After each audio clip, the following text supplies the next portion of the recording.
WADR, promoting dialogue. It's midday in Dakar. Good afternoon and many thanks for tuning into West Africa Democracy Radio, broadcasting on 94.9 FM and all around the world on WADR.org. This is Newslink. Here are the top stories. Guinea hopes to boost bilateral relations with the Union of Comoros as the head of the African Union, President Azali Assoumani, arrives on a state visit. Malian airport officials seize influential cleric Imam Diko's travel document. Delegates from 30 African countries meet in Abuja on the dangers of ballistic missile development and proliferation. International crises underline the importance of mutual measures of restraint and predictability, and it's still essential to raise the awareness about this threat and to promote transparency in this area. And the Apex Bank of Ghana projects a downward trend of inflation until the end of 2025. In fact, this is what we've been saying all along, that the policy direction, if not taken care of, or rather see industry going down in a very bad way if it comes to growth. Please stay with us for details of these stories and more. Here is James Adjapong with Newslink. Many thanks for joining us. We begin this edition of the Bulletin with a scheduled visit of the President of the Union of Comoros and current African Union Chair, Azali Assoumani, to Guinea.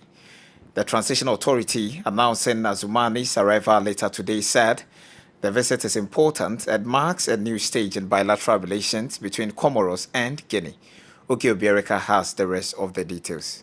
In the press release, the Guinean presidency states that this visit is of the utmost importance as it marks a new stage in bilateral cooperation between the Comoros and Guinea.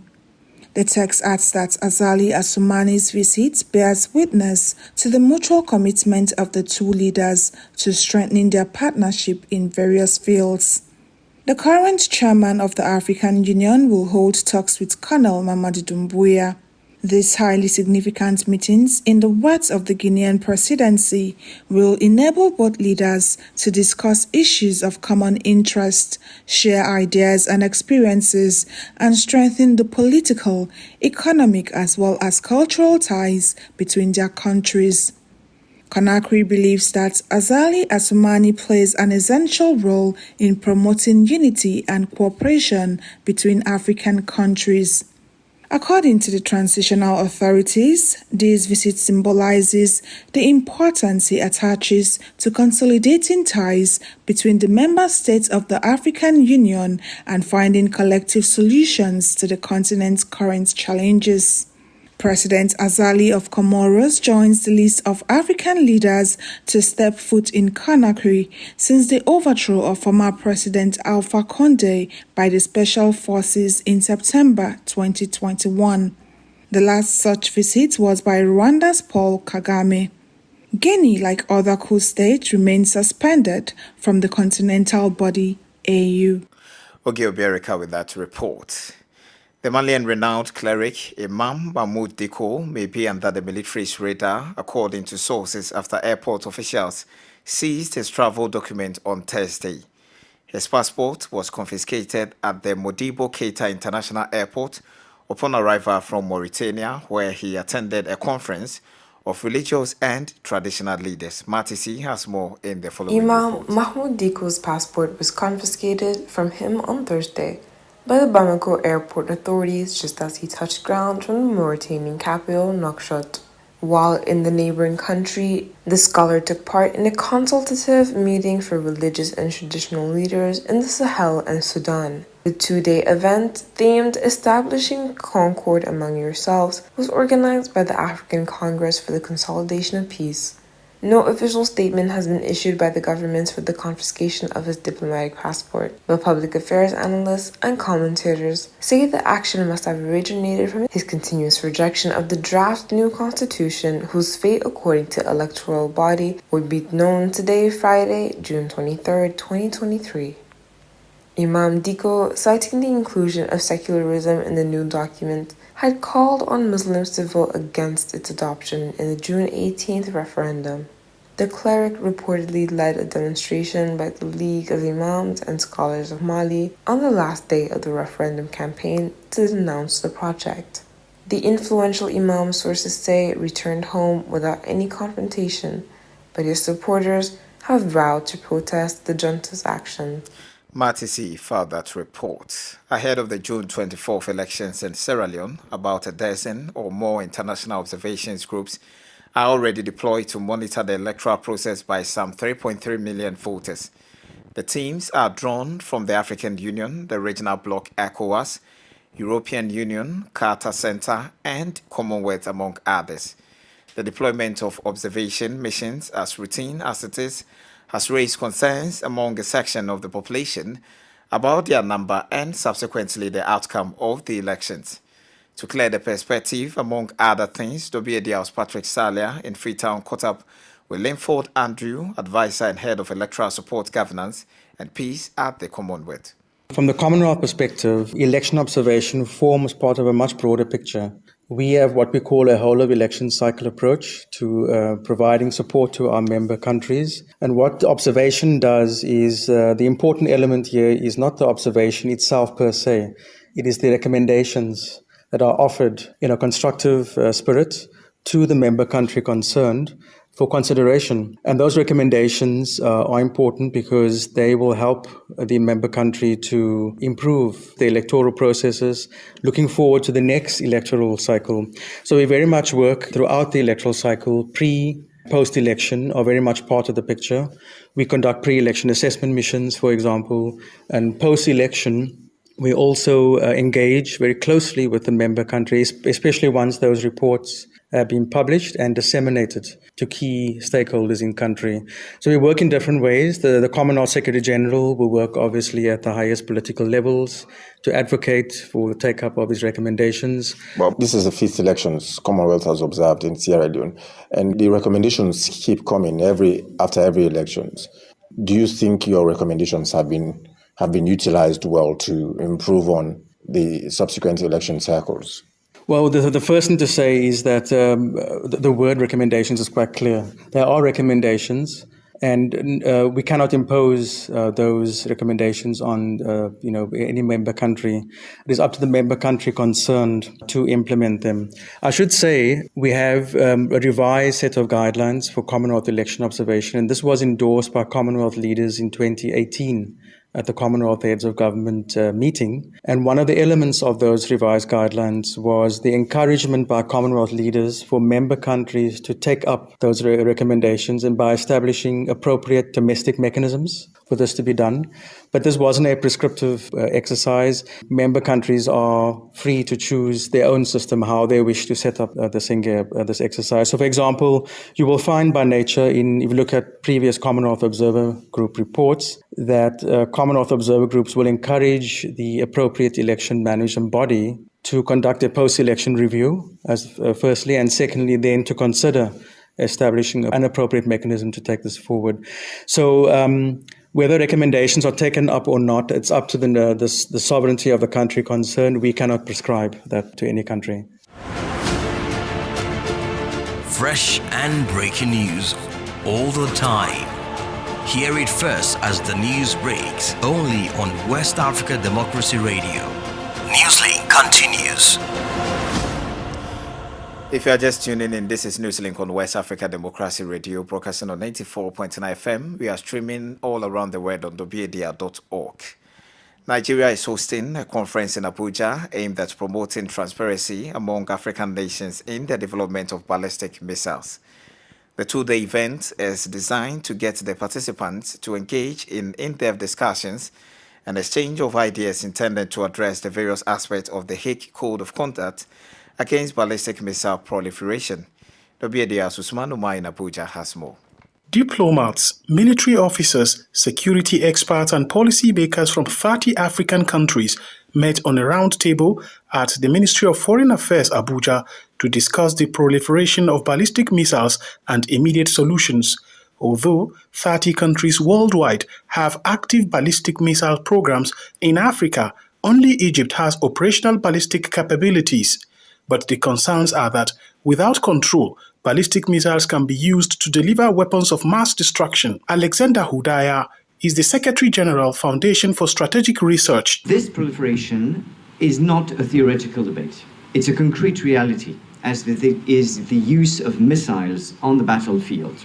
International crises underline the importance of mutual measures of restraint and predictability, and it's still essential to raise the awareness of the international community about this threat and to promote transparency in this area. The biggest concern, however, is the likelihood of the ballistic missiles falling into the wrong hands. Some participants aired their opinions. The rise of extremist groups, whether they're terrorists or political rebels, has pushed many countries on the continent to significantly increase their military spending. We also need that rocket capabilities.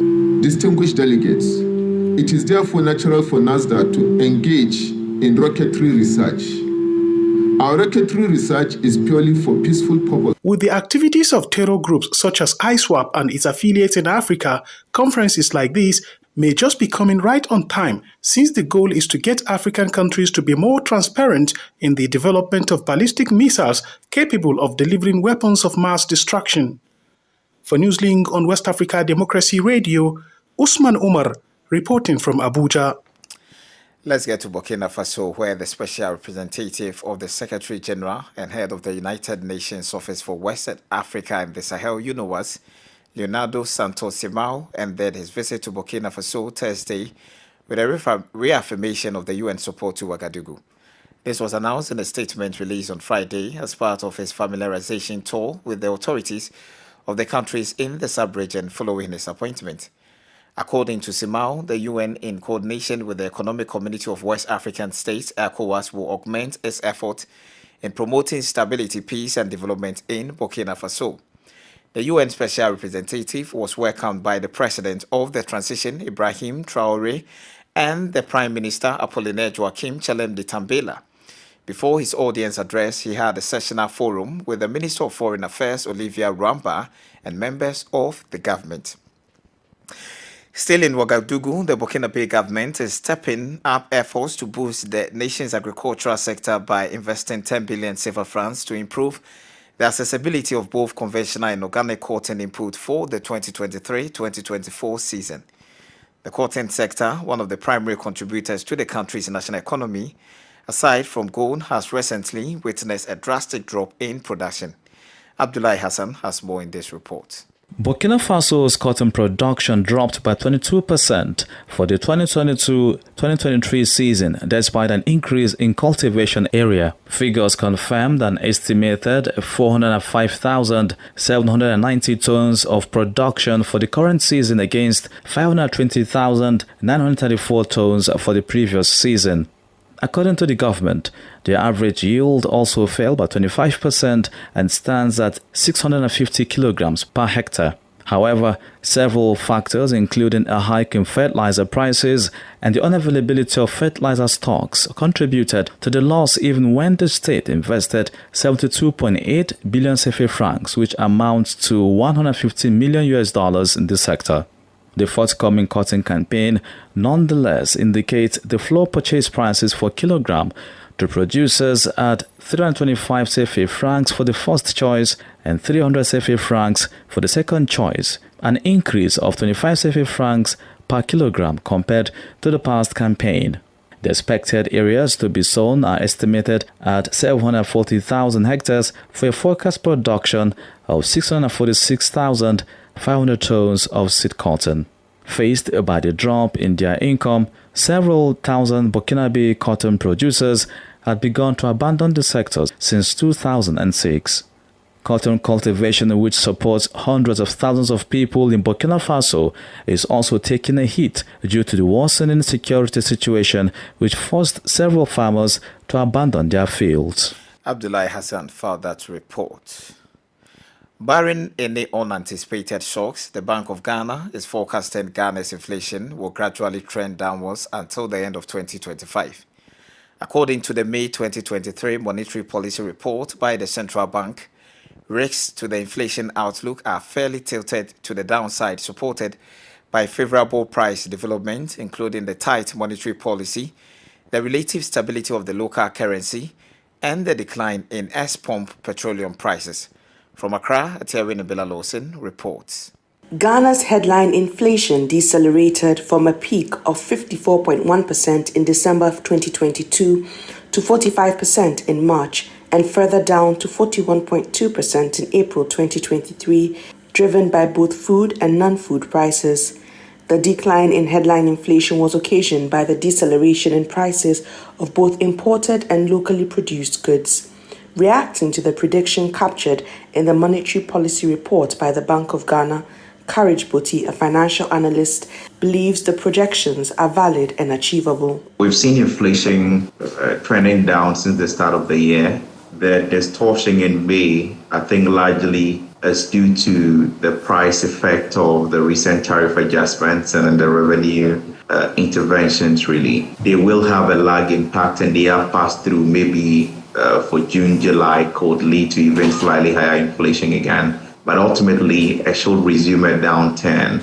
On his part, Samuel Agri, a member of the Association of Ghana Industries, says while this is a good omen for industries, the government should also review utility tariffs and taxes to support the growth of industries. In fact, this is what we've been saying all along, that the policy direction, if not taken care of, will rather see industry going down in a very bad way if it comes to growth. We've been saying electricity cost is so high, water processing for using into the manufacturing area is also very high. And therefore, we need to consider a separate tariffs for industry so that they can break even in the losses that they are making. Additionally, the IMF $3 billion extended credit facility arrangement for Ghana is expected to provide the much-needed anchor to reset the economy on the path of recovery. Reporting for Newslink on West Africa Democracy Radio, I am Atiawin Imbila Lawson in Accra. You are listening to Newslink on West Africa Democracy Radio, broadcasted on 94.9 FM, Dakar, Senegal. Here is a reminder of our top stories. Guinea hopes to boost bilateral relations with the Union of Comoros as the head of the African Union, President Azali Assoumani, arrives on a state visit. Malian Airport officials seize influential cleric Imam Diko's travel document. Delegates from 30 African countries meet in Abuja on the dangers of ballistic missile development and proliferation. And the Apex Bank of Ghana projects a downward trend of inflation until the end of 2025. Still ahead, we have our guest interview and some sports update. Kindly stay with us. West Africa Democracy Radio. It's you speaking. It's 18 minutes past 12 in our studios here. This is West Africa Democracy Radio, broadcasting on 94.9 FM and all around the world on WADR.org. The Nigerian Parliament adopted on Thursday the new national anthem composed by a group of national experts. According to the parliamentary radio, the 149 deputies present all voted in favor of the bill on the new national anthem. The Nigerian government had in March 2022 officially announced the country's decision to adopt a new national anthem entitled The Honor of the Fatherland. The government had at the time given reasons for adopting the new anthem, which includes political evolution since after the Second World War, a phenomenon the state said was similar to many French colonies in Africa. While recognizing in it all the values of all attachment to national identity and peace, the Niger criticized the old anthem, which has been in use since 1961 for certain shortcomings, in particular paternalism. La Nigérienne was composed by the Frenchman Robert Jacques. Politics, Analysis on major news, social matters, and all. This is a guest. Our guest interview for today will focus on the multi-country signing agreements yesterday between the Italian government and the International Organization for Migration, IOM, in the Senegalese capital, Dakar. With the Gambia, Guinea, Guinea-Bissau, and Senegal as targeted countries, the MOU seeks to promote intra-regional labor migration for local development in West African countries. The meeting tagged promoting intra-regional labor migration for local development in West African countries and organized by the Italian Agency for Development Cooperation seeks to empower young people and promote employment in Senegal and several other countries in the sub-region. Speaking to WADR, the Italian ambassador to Senegal, Giovanni De Vito, explained how this initiative will consolidate efforts to advance better labor migration, governance, and more. Italy is very much in favor of a regular and legal migration. Italy is a very open country. We have about 5 million foreigners that are living in my country. The big challenge for my country is to help partner countries, be it in Africa or elsewhere, in the Middle East, in Asia, in Latin America, to help partner countries to reduce the push for irregular migration. So the big challenge that this project is trying to answer is to provide employment to the youth, to young persons from these 4 countries, the Gambia, Guinea-Bissau, Guinea-Conakry and Senegal, so that they don't have the push to be in the hands of smuggling networks that are exploiting them, be it in the region or towards Europe. At the end of the day, it's about accessibility, because there are Africans like myself who would want to get closer to these opportunities. But, there's a fear. How do I get to an ambassador? How do I access information? How does this get to the grounds? I think I am 3 years in Senegal. I've been trying to be as open as possible, to be as accessible as possible. And the embassy we have social media, we are on Twitter, we are on Facebook, we are on the internet. So we try to be accessible and to provide as much information as possible. I would also like to add that this project is prepared by a section of the Italian embassy, which is the Italian International Aid Agency, which is called AIX in Italian. And they are also very, very accessible, and they can provide you with all the information you need. So finally, you stated some priority countries, Senegal, Guinea-Bissau, the Gambia, and Guinea. What other way forward countries are you seeking to capture in this MOU? This MOU is specifically targeted to these 4 countries. This doesn't mean that Italy is not having partnership relations with other countries. This is just the fact that this specific program concerns 4 countries. And by the way, I am the ambassador of Italy accredited here. But we have several other programs towards Niger, Burkina Faso, Côte d'Ivoire, and other countries. So there is no exclusion from this point of view. But this specific program, as basically Senegal is bordering with the 3 of them, and Senegal is also sometimes affected. One of the points that has been raised here is that 80% of the migration in Africa is internal migration. You have a lot of mobility among your countries. You have a visa-free agreement for ECOWAS member states. You have a free trade agreement. This helps facilitate movement of people and business among different countries. So we decided to target these 4 countries for a very simple reason, that I'm the ambassador of Italy to Dakar and to this area. Giovanni De Vito is the Italian ambassador to Senegal. Let's join Sakule for some sports updates.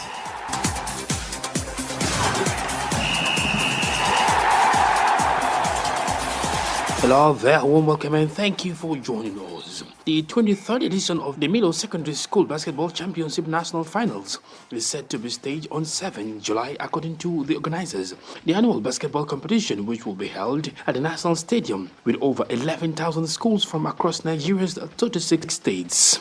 The competition brings together the best of Nigerian secondary school basketball as teams from diverse regions clash for the coveted championship title. The Milo Secondary School Basketball Championship has been a pillar of basketball development in Nigeria for the past 25 years, according to media reports. The event helps to nurture the skills of young athletes, while it continues to empower and inspire Nigerian youth through the sports of basketball. The competition also provides a platform for young basketball players to exhibit their talent in Nigeria and beyond. England. The previous winners reportedly represented Nigeria at the World School Basketball Championship in Belgrade, Serbia.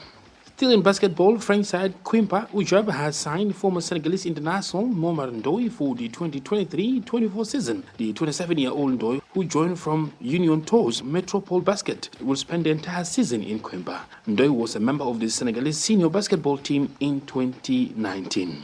Meanwhile, Vichy Clermont Metropole Basketball Club has retained Ivorian international Cedric Ba for the new 2023-24 season. Ba joined Clermont in 2021 and has played for the French side for the past 2 seasons before his contract was extended for another season. The forward has previously represented Côte d'Ivoire in the 2017 Afro Basketball Championship. And that's it for sports. It's back to you. Thank you, Sakule, for that sports update. We have come to the end of this edition of Newslink from West Africa Democracy Radio, broadcasting from Dakar, Senegal. Thank you for listening, and many thanks to our listeners in the Gambia via Hot 104.3 FM and in Liberia via Alternative Youth Radio 98.9 FM Lofa County, and in Ghana on Royals FM 104.7 Wenchi. Inyas Bilimu has been on the console. Many thanks to Mustafa Sek for our Facebook live coverage. Do interact with us via social media platforms on Twitter, Instagram, at WADR News, and on Facebook, West Africa Democracy Radio English Service. I am James Adjapong. Good afternoon. News, talk, music, get it all 24 hours on West Africa Democracy Radio 94.9 FM Dakar.